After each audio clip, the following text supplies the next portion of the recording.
Good evening. Welcome to our primary election special on KPBS television and radio. I'm Ebony Monet. We'll bring you tonight's results as they come in. We have live team coverage. Allison St. John joins us from the Republican Watch Party at the U.S. Grant. Jade Heineman covers the Democratic Watch Party at the Westin. Taryn Minto is standing by in the newsroom. And Eric Anderson is inside Election Central at Golden Hall. Amita Sharma is also there with columnist and podcaster Ruben Navarrete and Art Castañedas, publisher of La Prensa San Diego. They'll bring us analysis of the races tonight. Turning to our top race tonight, the race for governor. The top two candidates move on to the general election in November. We'll turn to the results now, and it's Lieutenant Governor Gavin Newsom is in the lead with 34% of the vote, followed by Republican John Cox from Rancho Santa Fe with 27% of the vote. Trailing behind is Antonio Villaraigosa, Democrat, former mayor of Los Angeles, with 11% of the vote. Now on to the congressional contest. We have an open race for the 49th district. This after Republican Congressman Darrell Issa decided not to run for a 9th term. Republican Diane Harkey with 24% of the vote, nearly 25% of the vote, with the votes counted so far. Democrat Mike Levin, environmental attorney, is behind her with nearly 17% of the votes counted so far. We are also following returns in the race for the 50th district. Congressman Duncan Hunter Jr. is the incumbent. Duncan Hunter Jr. is in the lead with 47% of the vote, and Amar Campa-Najjar is behind him with 15.5% of the votes counted so far. Moving on to our local races in the district attorney contest. Current interim district attorney Summer Stefan is running against Deputy Public Defender Genevieve Jones-Wright, and Summer Stefan is in the lead with nearly 65% of the votes so far. Genevieve Jones-Wright is behind her with 35% of the votes. We are also following the race for San Diego County Sheriff. Two-term incumbent Sheriff Bill Gore faces Commander Dave Myers. Bill Gore is in the lead with 57% of the vote. And we'll turn now to the County Board of Supervisors, the race for the District 4 seat. This is the race to replace Supervisor Ron Roberts, who is terming out after 2 decades. The current board is all Republican and hasn't changed since 1995. Right now, former San Diego County District Attorney Bonnie DeManis is in the lead with 29% of the votes, and Democrat Nathan Fletcher is behind her, very close, with 28% of the votes. Now to the race for the District 5 seat on the Board of Supervisors. This is to replace Supervisor Bill Horn, who is also facing term limits after a law change. We have Jim Desmond at 45% of the vote, followed by Michelle Gomez with 21, nearly 22% of the votes so far. We'll turn now to the San Diego City Council contest. In the race for District 2, Lori Zapp is the incumbent. District 2 includes San Diego Beach and Bay communities from Claremont to Point Loma. And Lori Zapp, the incumbent, is in the lead with 47% of the vote. In the race for the District 4 seat on the City Council, Myrtle Cole is the incumbent. Now, District 4 includes Oak Park to Paradise Hills, and Myrtle Cole is in the lead with 41% of the vote, and Monica Montgomery is falling not too far behind with 35, nearly 36% of the vote. Moving on to the race for City Council District 6 seat, Chris Cate is the incumbent. The District 6 includes the communities of Rancho Penasquitos to Kearney Mesa, and Chris Cate has a strong lead with 61% of the votes counted so far. And in the race for District 8 seat on the City Council, candidates are running to replace David Alvarez, who is terming out this year. Vivian Moreno is in the lead with 38, nearly 39% of the vote, and Antonio Martinez has 28% of the votes so far. And in the U.S. Senate race, longtime U.S. Senator Dianne Feinstein has enough votes to secure a position in the November general election. You can monitor more primary results at kpbs.org from the race for governor to local San Diego contest. Let's check in now with KPBS reporter Amitha Sharma at Golden Hall for more. Amitha? Thank you, Ebony. I am here with my two political analysts, Ari Castaneras, who is publisher of La Prensa San Diego, and columnist Ruben Navarrete. Let's dive right into these results. The big question in the California governor's race is who is going to be the second top vote getter? It was always assumed that Gavin Newsom, the lieutenant governor, a Democrat, was going to be the front runner. Right now, with 16% of the vote, we've got Newsom at the top with 34%. We have John Cox coming in at 27%, and we have Antonio Villaraigosa, former Los Angeles mayor, a Democrat, coming in third place. How volatile of a race is this at this point, Art? No, this is what you would expect to see. Republicans do better in the early absentee count, and that's what's been counted so far. These are votes that were sent in up to 3 weeks ago, and they're tallied and then they're announced starting at 8 o'clock. So it's not unexpected to see the Republican doing much better. I think the race will open up. I think that the gap is so far, though, right now between second and third that it doesn't look like either Antonio Villaraigosa or Travis Allen can catch up. I think this is a runaway race between the two. The two that are in first and second now will probably end up that way tonight. Ruben, there were a lot of stories in recent weeks done on Lieutenant Governor Gavin Newsom's attempts to skew the vote, to boost John Cox's chances in this race, because he perceived Cox as the weaker candidate to face off with in the November general election. Is there a risk to that strategy, A? And B, it looks like it worked.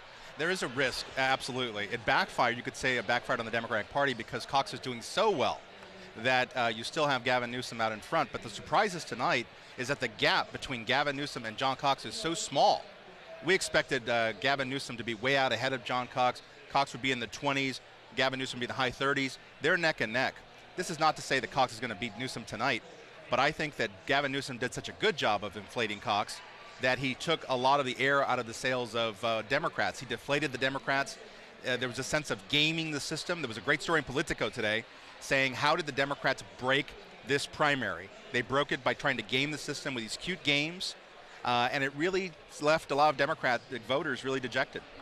And Art, what does this vote say about Republican turnout overall? Well, I think it's pretty strong tonight. I think the fact that Donald Trump endorsed John Cox really helped him in this race, and the turnout has been good for both Travis Allen and for John Cox. I think they're going to see higher than expected numbers at the end of the night. But I think this will start to open up between Gavin Newsom and John Cox, and they'll be way ahead of the other leaders. And you see what happened in the Democratic Party. There were 4 strong Democrats in this race, and John Chang and Delane Easton really ended up being spoilers. They probably hurt Antonio Villaraigosa more than they hurt Gavin Newsom. Let's turn our attention now to the 49th Congressional District. This was one of the most watched districts in the nation. The fear was that the Democrats were going to be locked out of this race because there were some strong Republicans running. Diane Harkey, she's leading the pack, as well as Rocky Chavez. But it looks like Mike Levin at this point is coming in second place. But the Democratic vote still looks splintered, does it not? Well, actually, in the 49th, you've got splintering going off in both parties. You have so many people running in the 49th. A complete listing would be about 15 candidates, 11, the numbers we're looking at. It was very hard in the 49th, and I live in the 49th, to differentiate one candidate from another. Okay, we're going to talk about that more. We're going to pause it right there. Ebony, back to you. Thank you, Amitha. Allison St. John is standing by at the Republican headquarters. Allison. Yes, Ebony, I'm at the U.S. Grant where the Republicans have been celebrating all night. This has been one of the most successful election nights they've had here, of course, because they have the Republican candidate for governor, John Cox, has been here. And the fact that he's done so well in the polls tonight, at least in these early returns, I think has given a lot of people here a lot of excitement. I have with me the chair of the San Diego Republican Party, Tony Krivaric. Thanks for joining us, Tony. Yeah, you bet. So now, with John Cox, what is it, do you think, that has led to his success tonight? Is he a bit doing better than you were expecting? Well, it shouldn't be a surprise. In the past, it wasn't a surprise that we had a Republican in the runoff, but with this jungle primary, we could have had 2 Democrats, and Republicans coalesced behind John Cox. It's great that he's a San Diegan. We've known him for many, many years here. The rest of the state's going to now get to know him, and of course, the nation, the eyes of the nation will be on California's governor's race. So a lot of excitement in the room, and what's going to happen is there will be a bright contrast painted between John Cox's vision of California and Gavin Newsom's vision of California, and Californians are going to get to decide. It's interesting, he said tonight that Gavin Newsom had wanted to have him as an opponent rather than another Democrat, but perhaps he should think again. I wanted to talk about the 49th Congressional District also, which we've had some results which suggest that Republican Diane Harkey is in the lead, which was expected from recent polls. However, 3 Democrats, Mike Levin, Sarah Jacobs, and Doug Applegate, are all sort of neck and neck in second place, which means it looks like at this point there will be a Republican and a Democrat running on this race for the 49th Congressional District to replace Darrell Issa in November. Now, Tony, the thing is that the Republican Party did actually endorse Diane Harkey. The Democrats did not. How important do you think it is that that a party endorse a candidate? The Democrats, we have 3 of them running neck and neck. The Republicans, we have one way ahead. Yeah, it's absolutely critical. I don't know that it would have mattered that much for the Democrats, because you had so many candidates and so many well-funded candidates, so they've had beat up on each other over the last several months or so. And so what's going to happen is whoever makes the top 2 there will be quite damaged from all this, and they have a lot of acrimony and animosity in their party to coalesce behind their candidates. So just like Gavin Newsom, be careful what you wish for. You got John Cox.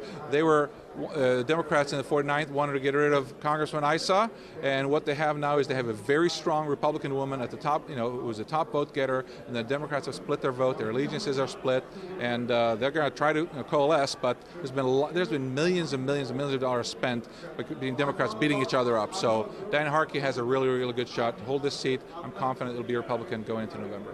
Tony, thank you so much.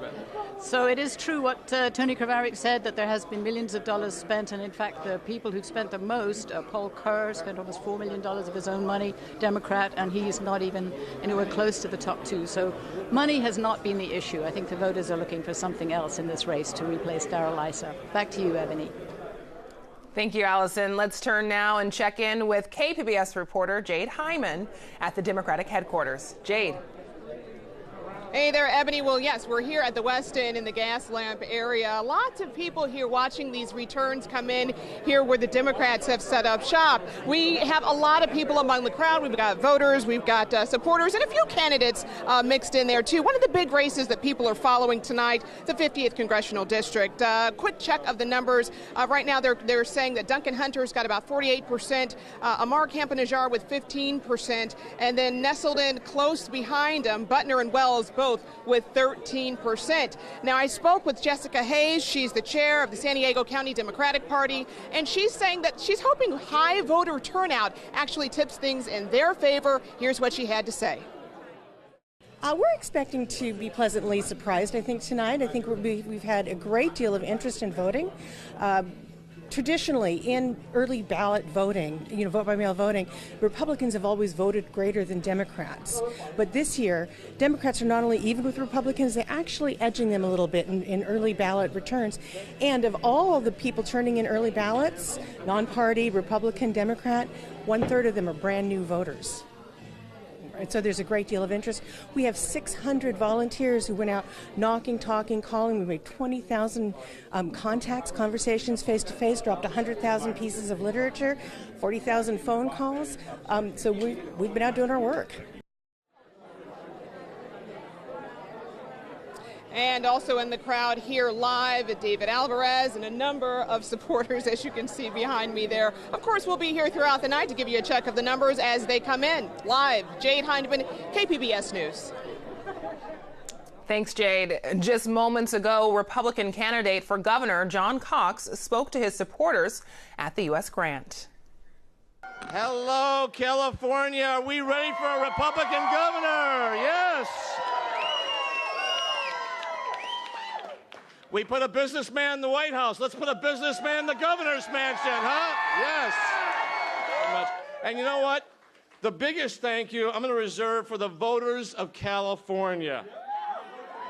Thank you, thank you. And, you know, the voters stood up to the special interests of this state who are trying to take this state down with them. We are not going to let them, are we? You know, the last 6 weeks, the special interest money, the corruptive nature of that was on full display for all Californians.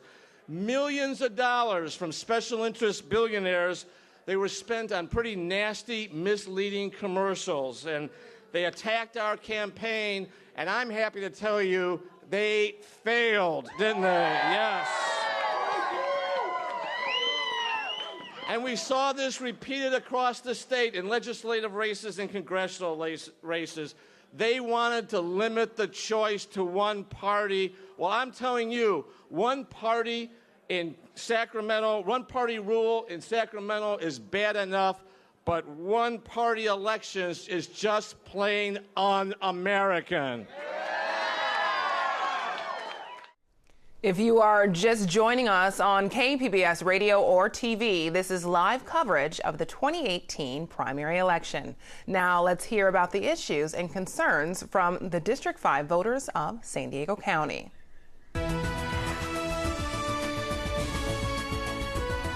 Enjoy Valley Center the way it is, and it's very clean. Yes, it was in the mountain, the road, everything is clean, and the neighborhood are very friendly. It's very safe to live. All the trends I see are positive, other than the homeless people. And that's, I've been here a few years, and each year seems to increase in numbers. I think they do a great job with our homeless. I do think that they do a lot with them from what I've heard, but I've also heard that a large percentage of their job is taking care of the homeless, which they should be doing different things with their time. I go both ways on traffic because I've been a long-term supporter of emissions controls, electric vehicle owner for many, many years. But we've got freeway right behind us here, and it's important that we do have access down through the corridor here. It's a real challenge. Well, I wish there was a dog beach. So that Sir Willie Nelson could get out and go to the beach too. Strut his stuff. Let's take another look at the congressional race for the 49th District. This contest made national headlines when Congressman Darrell Issa announced his retirement. We'll turn to the results so far. Republican Diane Harkey is in the lead with 25% of the vote. She received the endorsement from both the San Diego and Orange County Republican parties, followed by Mike Levin with 17% of the vote. The Democrat from Orange County is an environmental attorney, and Sarah Jacobs, at 29 years old, she is the youngest in this race, and she has 15% of the vote. She is being endorsed by Susan Davis and Congressman Juan Vargas. And in the race for the 50th District, the top two candidates move on to compete in the November election. Let's look at the results so far. Incumbent Duncan Hunter Jr. is in the lead with 47% of the vote. Amar Campanajar with nearly 16% of the vote. Following not too far behind is Josh Butner with 14% of the vote. Turning to the race for the 51st District, Democratic Congressman Juan Vargas is the incumbent, and he is in the lead with 63% of the vote. And in the race for the 52nd District, Congressman Scott Peters is the incumbent, and the Democratic congressman is in the lead with 57% of the vote.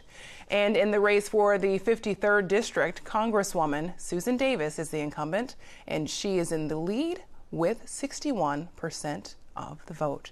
Let's check in with KPBS reporter Eric Anderson at Election Central at Golden Hall. Hi, Eric. And that's precisely where we're at. We're at Election Central in Golden Hall, and if you look through this room, you see why this is such an attractive place to be on election night. You've got lots of people who have come out here to see just how their candidates are doing, to see who they're talking to when it comes to the media. The big boards in the back are showing us the results. They continuously roll, they continuously update, and they're letting us know that we are there and at the heart of democracy here in San Diego. Now, just a few minutes ago, we had a chance to talk to one of the candidates in the DA's race, the leading candidate, Stefan. I had a chance to ask her a couple of questions, and here's what she had to say.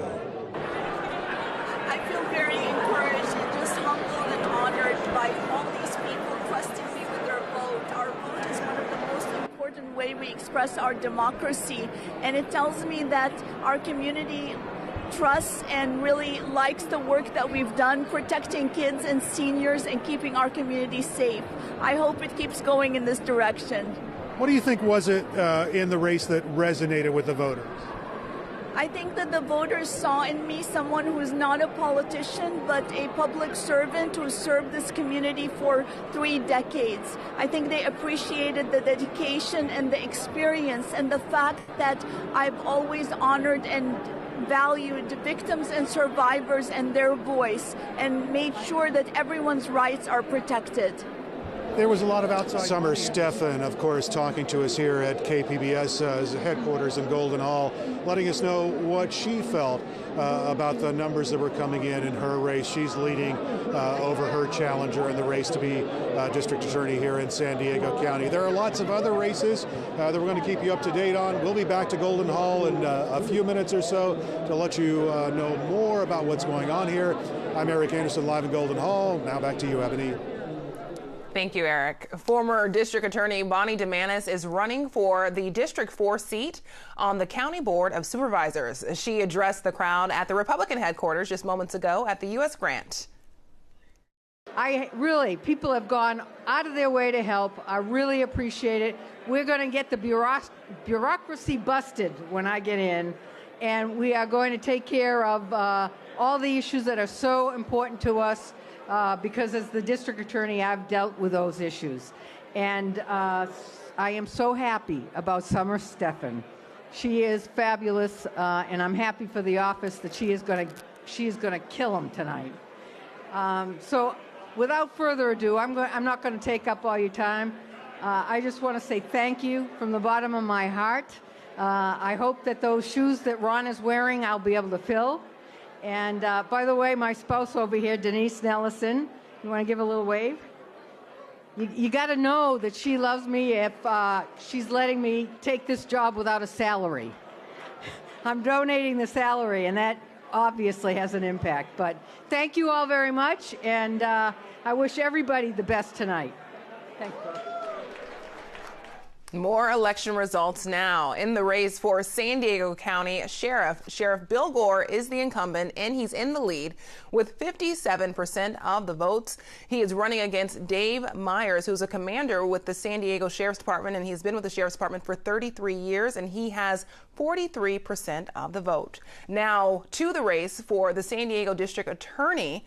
It's an open contest after Bonnie DeManis stepped down last year. Stefan, who's the interim district attorney, has 65% of the vote. Genevieve Jones-Wright has 35% of the votes counted so far. This is live KPBS news coverage of the 2018 primary election. You can follow more returns at kpbs.org. We talked to voters at the polls today. We wanted to know why it was important to vote.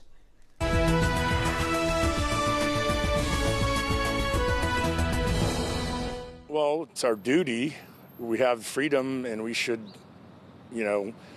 take advantage of it and have a say in what happens. And I feel if you don't vote, you have no right to complain. Because it's we have this, and a lot of places don't have this. And I want to see certain things happen the way I want it to be. That's our responsibility, as U.S. citizens, we're given the opportunity to speak up, and, we have a choice, so we should stand up for it. Now, more election returns. We're going to turn to the statewide propositions. Proposition 68 is a $4 billion bond proposal to fund new parks, conservation efforts, and flood protection. If passed, this would add an estimated $200 million to the state debt for the next 40 years. So far, with the yes votes, it's 55% of the votes. No votes make up nearly 45% of the votes. Proposition 69 is the transportation prop. If passed, it would mandate that all money generated from the recently passed gas tax increase go to transportation projects. So far, the yes votes are at 82%, the no votes at 18%. We'll turn now to Proposition 70. This would require a legislative supermajority vote to spend cap-and-trade funds. So far, you're seeing 61% of voters voting no on this proposition, with 40% of voters, nearly actually 39%, voting yes. Proposition 71 would amend the state constitution to wait for the Secretary of State to certify a ballot measure has passed before it officially becomes law. This instead of taking effect the day after the election. Let's see how people are voting so far. The yes votes are at 78%, the no at 22%. And Proposition 72. This would allow for homeowners to install rainwater capture systems to help with drought conditions without facing new property improvement taxes. 84% of voters so far have voted yes, with 16% voting no. Another look at the race for governor. Lieutenant Governor Gavin Newsom, Democrat from San Francisco, has 34% of the votes, with Republican from Rancho Santa Fe, John Cox, businessman from Rancho Santa Fe, John Cox, with 26% of the votes so far. And in the district attorney race, we'll turn to those results at this time. You can monitor more results in our primary election at kpbs.org. Now, turning to that district attorney's race, Summer Stefan has 65% of the votes, and Genevieve Jones-Wright has 35% of the votes so far. We'll turn now to Jade Hyman at the West End for more. Jade? Thanks, Ebony. Yeah, back out here live at the West End, where the Democratic Party for San Diego is here, and we're watching the returns come in. With me is Dr. Shirley Weber. Which races are you watching closely tonight? Well, I always watch my own, of course, the Assembly, the 79th Assembly District, even though, we're doing really well. But I always watch that because you never know what's going to happen. But I'm also watching what's happening up in Orange County with Josh Newman's recall, looking to see what's happening with Isa's seat, who's going to be the ones running in that, and who's going to be involved in running in the 71st and some other districts in San Diego. So we're kind of watching everything to see what's going on. And the voter turnout's been pretty high for this election. What are your hopes for the numbers as they roll in tonight? Well, I'm hoping that we'll basically make record numbers in terms of turnout. We've done some great things in Sacramento to change how people vote. So we have voting centers. We got absentee ballots to everyone this time. So a lot of things are changing in terms of elections. People may not have noticed it, but they had greater options. And so the turnout has been much better. And we're going to hopefully increase that turnout and make sure that almost every registered voter actually votes. And tell me about the assembly bill that you pushed in terms of policing. Well, we have a new bill now, AB 931, which is basically deals with transparency in terms of policing as well as community safety. And we're looking at what basically changing the philosophy of policing that says that you should not use lethal force unless you're in imminent danger. If the person's in danger of hurting, not necessarily hurting themselves, but hurting an officer or someone in the public, that we should look at other strategies of de-escalation before we actually go to lethal force. And it's a bill that really, hopefully, will save lives not only of people in the community, but when it's been implemented in other cities, it's actually saved lives on the police force. All right, Dr. Weber, as the numbers come in, is there anything else you'd like to add or say? Well, I hope this is a great night. About 18 months ago, it was a horrible night. We know that, back in November of 2016. So everybody's smiling tonight. When I came to this room back in November of 2016, it was like a funeral. So at least now people are smiling and happy, and there's great hope. And I think the election is going to prove to us that we can actually basically make this blue wave really cover all of California. That's our goal. All right, Dr. Weber, thank you so much for your time. I appreciate it. Well, thank you. All right, and as you see here tonight, there is still a lot of excitement in the room as the numbers come in. A lot of people here are hopeful, and so we'll continue to have those updated for you as the newscast continues. Live tonight, Jade Hyndman, KPBS News.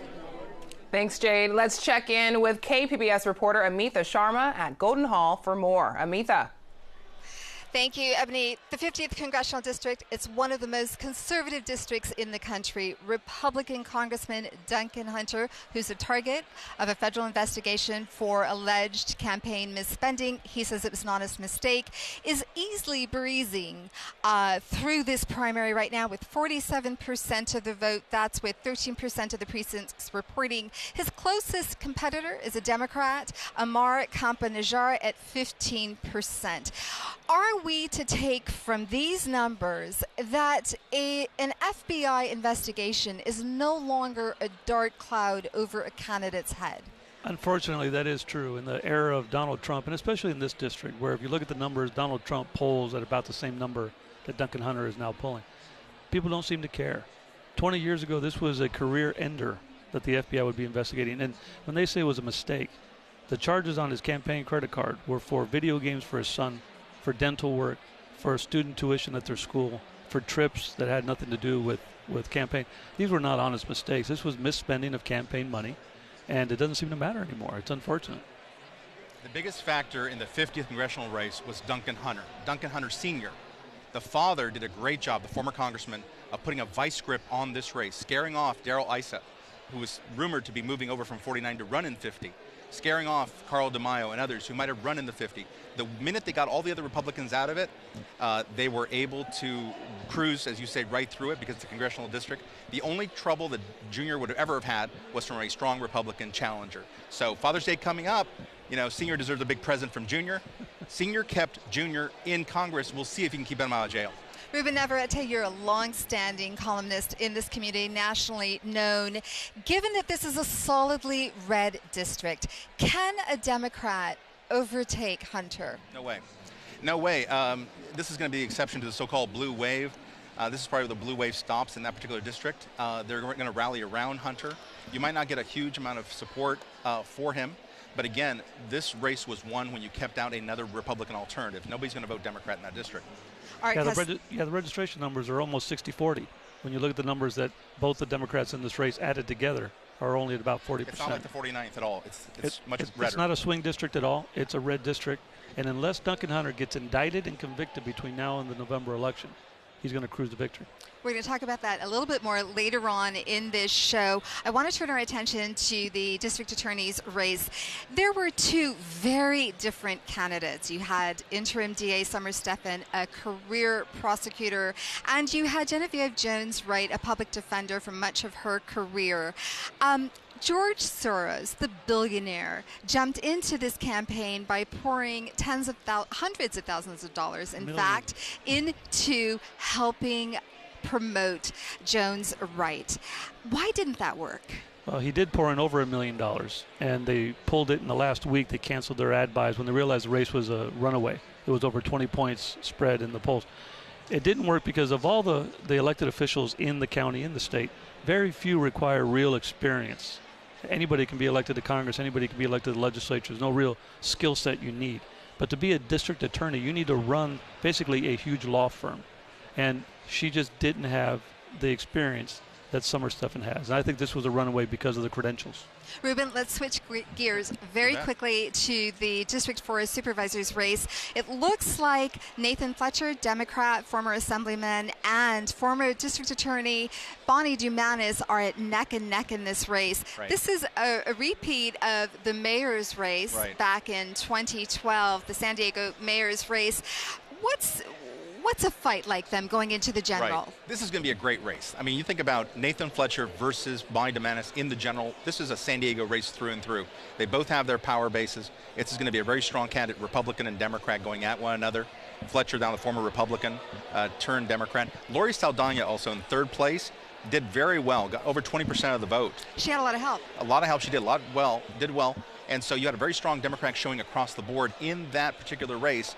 And I think a lot of folks really are thankful to Bonnie Dumanis for her years of service in the district attorney's office, but they'd like to see her just enjoy her retirement and go into something else because Nathan Fletcher is doing a lot better in this race than people thought he would. And we're going to take a break there. Ruben Navarrete, columnist, La Prensa San Diego publisher, Art Castaneras, thank you so much. We're coming back to you a little bit later in the show with more analysis. Ebony, turning it over to you. Thank you, Amitha. This is our live primary election special on KPBS News. Let's take another look at our top contest tonight in the race for governor, a wide field of candidates competing to replace current Governor Jerry Brown. Let's take a look at the results so far. Lieutenant Governor Gavin Newsom, Democrat from San Francisco, at 34% of the vote. Republican from Rancho Santa Fe, businessman John Cox at 26% of the vote. And Democrat Antonio Villaraigosa at 11% of the vote. He's neck and neck with Republican State Assemblyman Travis Allen at 11% of the votes so far. Turning to the congressional contest, we have an open race for the 49th Congressional District. The district currently represented by Congressman Darrell Issa covers southern Orange County and western San Diego County. We have Republican Diane Harkey at 25% of the votes so far. Democrat Mike Levin from Orange County, an environmental attorney, at 17% of the vote, and Sarah Jacobs at 15% of the vote, followed by former Marine Colonel Doug Applegate at 13% of the vote. We are also following returns in the race for the 50th Congressional District. Congressman Duncan Hunter is the incumbent, and he has a significant lead at 48% of the votes so far. Moving on to our local races in the district attorney contest, we have interim district attorney Summer Stefan with 65% of the votes so far, and Deputy Public Defender Genevieve Jones-Wright with 35% of the votes. We are also following the race for San Diego County Sheriff. Two-term incumbent Sheriff Bill Gore faces Commander Dave Myers, and Sheriff Bill Gore has 57% of the vote, and Commander Dave Myers has 43% of the votes so far. Turning to the County Board of Supervisors in the race for the District 4 seat. The district stretches from southeastern San Diego to La Jolla. This is the race to replace Supervisor Ron Roberts, who is terming out after 2 decades. We have Bonnie DeManis at 29% and Nathan Fletcher not far behind at 28, nearly 29%. So it's a very close race at this time. Now to the race for the District 5 seat, also on the County Board of Supervisors. This is to replace Supervisor Bill Horn, who is also facing term limits after a law change. Horn has backed candidate Jim Desmond, and Jim Desmond is in the lead with 45% of the vote, followed by Michelle Gomez with 22% of the vote. Now on to the San Diego City Council contest. In the race for District 2, Lori Zapp is the incumbent, and Lori Zapp is in the lead with 47% of the vote, followed by Jennifer Campbell with 22% of the vote. In the race for the District 4 seat on the City Council, Myrtle Cole is the incumbent. Now, District 4 includes Oak Park to Paradise Hills and much of San Diego's southeastern neighborhoods. Myrtle Cole, the incumbent, is in the lead with 41% of the vote, and Monica Montgomery is not too far behind with nearly 36% of the votes so far. Moving on to the race for City Council District 6 seat, Chris Cate is the incumbent. District 6 includes the communities of Rancho Penasquitos to Kearny Mesa, and incumbent Chris Cate is in the lead, a significant lead, with 61% of the vote. Tommy Howe with nearly 15% of the vote. And in the race for the District 8 seat on the City Council, candidates are running to replace David Alvarez, who is terming out. District 8 includes Barrio Logan, Logan Heights, down to Otay Mesa. Vivian Moreno has 39% of the vote. Antonio Martinez has 28% of the vote. Our KPBS Live team coverage continues. Allison St. John joins us from the Republican Watch Party at the U.S. Grant. Jade Heidemann covers the Democratic Watch Party at the Westin. Taryn Minto is standing by in the newsroom, and Eric Anderson is inside Election Central at Golden Hall. Amitha Sharma is also there with columnist and podcaster Ruben Navarrete and Art Castañedas, publisher of La Prensa San Diego. They'll bring us analysis of the races tonight. Our election coverage continues online. You can check out more primary results at kpbs.org. Allison St. John is standing by at the Republican headquarters. Hi, Allison. Yeah. Hi, Ebony. Yes, there's been a great deal of excitement here at the U.S. Grant tonight, mainly because of the apparent success of John Cox, the Republican gubernatorial candidate, who is running much closer to Gavin Newsom, the Democrat, than anyone had expected. He gave a very enthusiastic speech here to the faithful tonight, and here is what he had to say. Join me in this election. This is not about me. It's about the team we will build to turn this state around, make it affordable, make it livable, make it safe, make it truly a state that we can be proud of. Let's together make California the golden state once again. Thank you very much. Thank you. So he was, in fact, sticking very close to Trump's message also. He is somebody who I think appeals to Trump supporters, and he may have to think again in November if he's running against Gavin Newsom on that. I did speak to the chair of the Republican Party and asked him how it is that here in San Diego, which has a predominantly Democratic registered voters base, there are so many Republicans in key positions like the sheriff, district attorney. And he said he thought it was because the Democrats are not running good enough candidates here in San Diego County, candidates with enough experience to take on the Republicans. The 49th Congressional District, none of the candidates are here tonight, even although the leader is a Republican, Diane Harkey. She is an Orange County resident, and she is leading with 25% of the vote, which was not unexpected. She was endorsed by the Republican parties of both Orange and San Diego counties. What's interesting about the 49th congressional race to replace Darrell Issa is that the next three people in these early returns are all Democrats, which does suggest that there will be one Republican and one Democrat in the November election, in spite of the fear that the Democrats might get shut out. What isn't clear is which of the Democrats will be running against Diane Harkey. Mike Levin is currently leading, with Sarah Jacobs running close behind, and Doug Applegate, who of course newly defeated Issa in 2016. They're all running neck and neck, really, in second place. Interestingly, Christian Gaspar and Rocky Chavez are falling behind, and so is Paul Kerr, the Democrat who spent $4 million on his campaign. I should just mention that it's quite interesting, the 76th Assembly District, which Rocky Chavez left in order to run for this congressional seat. It's also a North County seat, and in the early returns, two Democrats are coming out very strongly at the top of the pack. Phil Gramm, who the Republicans had endorsed, is running third here in San Diego, so it'll be interesting to see whether the Republicans lose the 76th Assembly District. They could possibly lose it even in this election if two Democrats become the top two running in November. We'll have to wait and see how that turns out. Back to you, Ebony. Very interesting. Thank you so much, Allison. Let's check in now with KPBS reporter Amitha Sharma at Golden Hall for more. Amitha.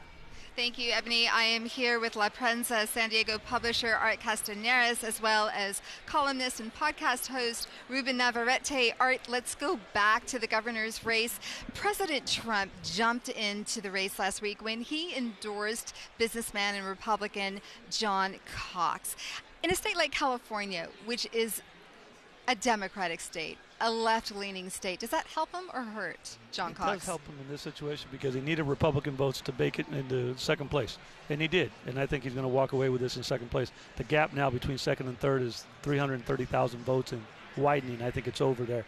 But what's interesting about why it's important to the Republicans, he has no shot of winning this race in the November election. But what it does is it raises expectations for Republicans and hopes. It pulls out Republican voters, which affects House races up and down the state, which could then impact whether Republicans or Democrats take over Congress. And in terms of Villaraigosa, Art just says it looks like it might be over now. Judging by these numbers, what do they say about Latino turnout? Right. Well, the big surprise here was that Antonio Villaraigosa did not do well enough with Latinos, that Gavin Newsom really beat him over the head with the Latino vote. That was a big surprise. Also, the fact that Gavin Newsom did so much better in Los Angeles on Antonio's home turf than we expected him to do. And so here's, I think, the issue. Antonio Villaraigosa found it very difficult to be all things to all people. He spent so much time in the Central Valley. That was his big gamble. He was living in Fresno practically. He was out there. It's very difficult to do that and take care of things at home. In Los Angeles, they felt neglected and ignored. And likewise with Latinos, he did not run a Latino campaign. He was a mainstream candidate. And so it's very hard to be all things to all people. Antonio Villaraigosa found that out. I want to transition to the 49th Congressional District. It looks like Diane Harkey is leading, and it also appears that Republicans have coalesced around Harkey. You had a conversation with her earlier today. What did she say? Very quickly, we had a fight over at Kogo. I was on radio, and we were sitting next to each other, and I said, what I find really disheartening as someone who lives in the 49th Congressional District is there was no attempt to differentiate yourselves, one Republican from another. It was similar to what happened with Democrats in the governor's race. You couldn't tell the differences.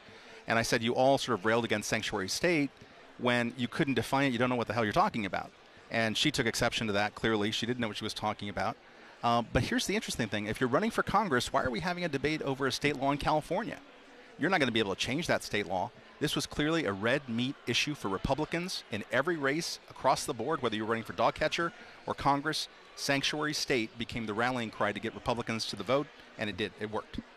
And we're probably going to see this play out into the race. They'll be continuing this drumbeat till November. Okay.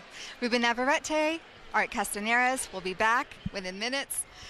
Going back to you, Ebony. Thank you so much, Amitha. Now we're going to send it off to Eric Anderson, who is he's actually at the Election Central inside Golden Hall. Eric. Thank you, Ebony. We are here at Golden Hall, and one of the great traditions of being at Golden Hall is holding up the signs. And you can see behind me now that we have sign holders for Nathan Fletcher's campaign. Nathan Fletcher running for the 4th District Supervisors race. And he has great supporters. Nathan, thanks very much for joining us. Yeah, it's a great night. Looks like you're going to be in the top 2. Looks like you're going to be around for another campaign that'll take you to November. Well, and tonight, I mean, it's so encouraging. You know, the voters of San Diego sent a clear and compelling message that this Board of Supervisors, all 5 Republican, that have been spending our tax dollars advancing Donald Trump's agenda, are ready for change. And they're ready for a supervisor in the 4th District who's going to fight for our values, who's going to protect our immigrants, who's going to protect our refugees, who's going to protect our environment, and is going to invest in the neighborhoods. And so we're incredibly encouraged by the results. It's just truly a great night. Are you pleased by the fact that there's so many more votes cast for Democrats, not just you, but other Democrats too? Well, if you look at the initial totals, over 70% of this district said they're ready to elect a Democrat to drive our county in a new direction, and that's what I think is so desperately needed. You know, you have an incumbent Board of Supervisors and a status quo that has voted themselves major pay raises while not taking care of their workers, that offer the Chargers $150 million for a stadium while not tackling the housing crisis, that is not committed to clean air and clean water. And I think that tonight's message from the voters is overwhelming and is clear that they're ready for change, and there will be a stark contrast and a stark choice in November. You're likely facing a very experienced politician with a long track record here in San Diego County, Bonnie Dumanis. Sure.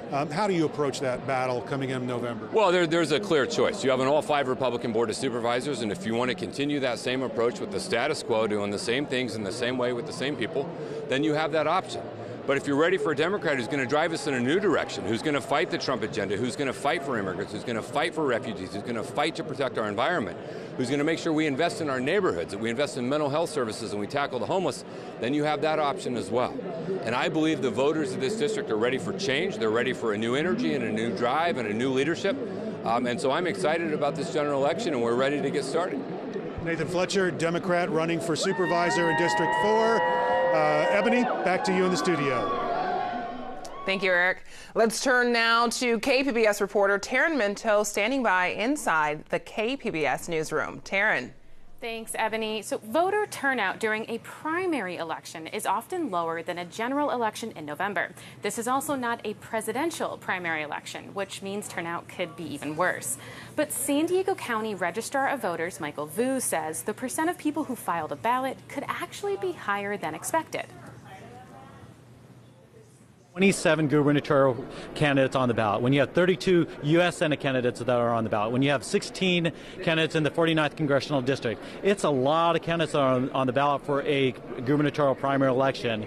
And I think that's why it's driving some of the interest for this upcoming election, or this election. What I would say, though, is, again, gubernatorial primary elections is generally the lower turnout elections of all the 4 statewide elections that we conduct in a 4-year cycle. But you know what? This one should be one of those higher turnouts for a gubernatorial primary. We'll continue to track how the many candidates are doing online at kpbs.org. Ebony, back to you. Thanks, Taryn. We'll check in now with KPBS reporter Jade Hyman at the Democratic headquarters. Jade? Hey there, Ebony. Yeah, well, piggybacking off of what Taryn was talking about with voter turnout, a lot of folks here at the San Diego County Democratic Watch Party are hopeful that voter turnout will mean some of these seats will be flipped. Right now, there are no upsets, though, but let's take a pan of the room so you can get an idea of the energy in here tonight. Right now, we've got a lot of voters, a lot of supporters, a few candidates in here, but one of the races that they're really watching is the 50th District. Right now, Duncan Hunter coming in around 48%. Beyond that, Amar Campanajjar, he's down there at 15%. Butner's at 13%. Wells is at 13%. Those numbers, though, nestled so closely together that it's still really anybody's race in terms of who will challenge Butner or who will challenge actually Duncan Hunter come November. So they're obviously watching closely here tonight. Of course, we'll keep you updated as these numbers come in. Live tonight, Jade Hyman, KPBS News. Thank you, Jade. More election results now in the race for the San Diego County Sheriff. Sheriff Bill Gore is the incumbent. He is running against Dave Myers, a commander with the San Diego County Sheriff's Department. And Sheriff Bill Gore is in the lead with 57% of the votes so far. Commander Dave Myers with 43% of the votes so far. Now on to the race for San Diego County District Attorney. Current interim District Attorney Summer Stefan is running against Deputy Public Defender Genevieve Jones-Wright. Summer Stefan with 65% of the votes so far. Genevieve Jones-Wright with 35%. If you are just joining us on KPBS radio or TV, this is live coverage of the 2018 primary election. Let's take another look at the results. In the race for governor, you can see Lieutenant Governor Gavin Newsom in the lead with 34% of the votes, and businessman from Rancho Santa Fe, Republican John Cox, with 26% of the votes so far. Another look at the 49th Congressional District contest. This is the race to replace Congressman Darrell Issa. You can see Republican Diane Harkey with 25% of the votes about, and Mike Levin, an environmental attorney, a Democrat from Orange County, with 17% of the vote, followed by Sarah Jacobs with 15% of the votes.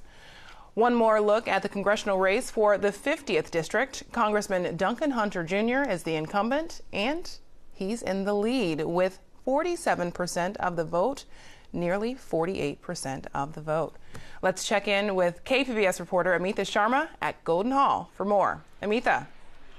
Ebony, thank you. I'm here with La Prensa San Diego publisher Art Castaneras, as well as columnist and podcast host Ruben Navarrete. Let's turn our attention back to the governor's race. Lieutenant Governor Gavin Newsom, a Democrat, has consistently been a front runner in this race. What makes him such an appealing candidate? Well, first of all, he spent the last 7.5 years as the lieutenant governor. And the lieutenant governor does nothing except wait for the governor either to die or to term out. So he's been running for this for a long time. Before that, he spent 7 years as the mayor of San Francisco.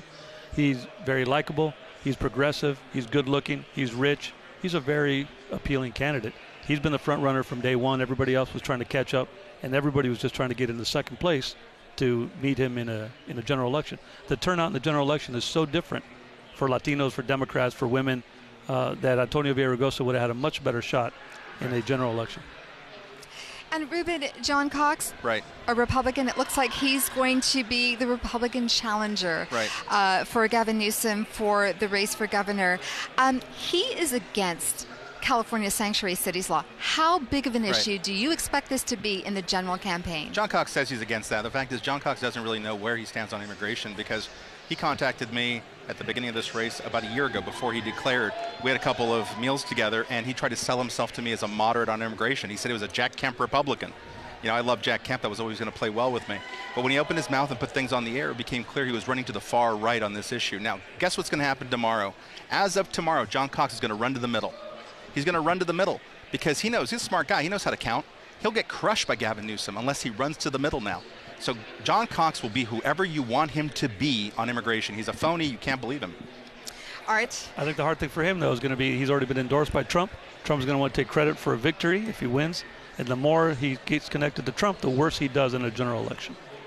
We're going to wrap it up there, gentlemen. I want to thank you so much for being part of our analysis panel. Art Castaneras, La Prensa publisher, La Prensa San Diego publisher, as well as Ruben Navarrete, podcast host, as well as columnist. Ebony, turning it over to you. Thank you, Amitha. You can find complete coverage online at kpbs.org. We'll have more on the primary results tomorrow morning on Morning Edition on KPBS Radio. Thank you for joining us. Have a great evening.